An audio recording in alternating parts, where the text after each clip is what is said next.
Hey guys, what's going on? Dr. Lalk here from The Simple Health Coach, where we're all about health simplified. We take subjects that can seem as complicated, simplify them down so that you can get a good understanding about what's going on and then apply them to make your life better. Okay? Today we are talking about shoulder pain. We understand that if you have a shoulder injury, it can significantly impact your quality of life. From lifting objects above your head to even something as simple as putting on a t-shirt. We understand that if it's injury, it can lead to a lot of difficulty.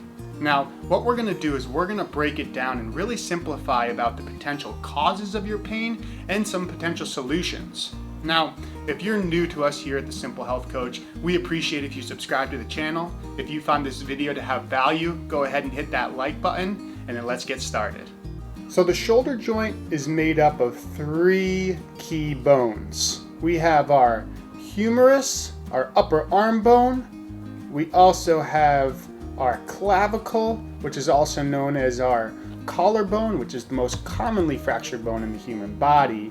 And then we have our scapula, which is also known as that chicken wing or that shoulder blade. And these three bones come together to form that shoulder joint.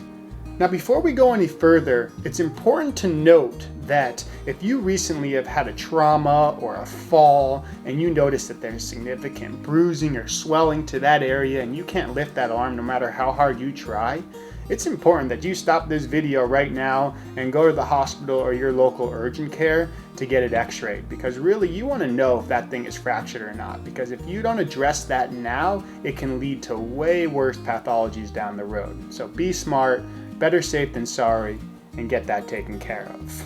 Now, as we move on, it's important to see that with this shoulder complex, we have this humerus here, and the top of it is called the head of the humerus, and it looks like a ball, which is why this is called a ball and socket joint. So we have the head of the humerus that sits in this cavity called the glenoid that comes off of our scapula.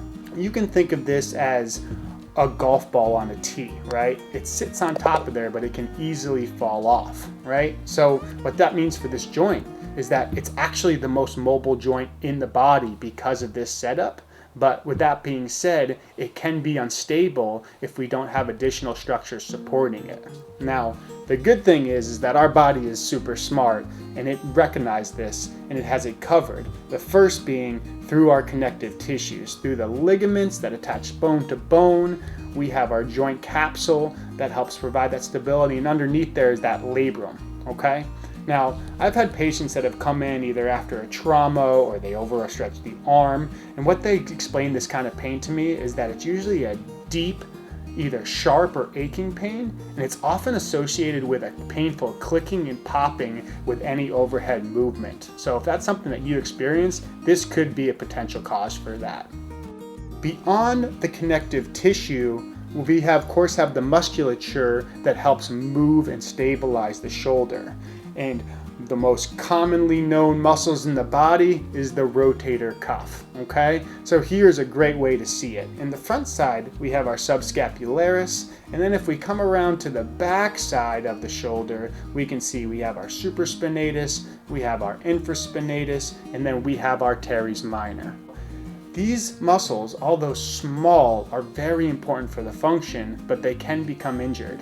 This can happen from overuse, repetitive actions, a direct trauma, a fall, things like that. And what we'll see in the clinic is that really as that muscle contracts, as you lift that arm above head and as they try to lower and control that lowering, they're gonna notice that pain is really onset. And as we come and if we push into that area, they're gonna have that palpable pain. One of the last things that we like to look at is that with our body, in order to sense sensation and for our muscles to fire, they need input from our nervous system. And with the shoulder specifically, we like to typically look at something that we call the brachial plexus, okay? And what the brachial plexus is it's a nerve network that comes off of the back of the neck here, and it branches down. And you can see the branch of those highlighted nerves come into that shoulder joint. So if someone comes to me and says, I'm really having changes in sensation, I'm feeling numbness and tingling, or if we see that there's just one specific muscle that isn't firing, then we go and we take a closer look at the brachial plexus to make sure that everything is functioning properly. If you feel that you have pain that really specifically comes on with movement, there's a good likelihood that it's caused by a pathology to one of these structures that we just discussed. So there you have it. Hopefully by now you have a better understanding about what could potentially be causing your shoulder pain. Now we need to look for solutions.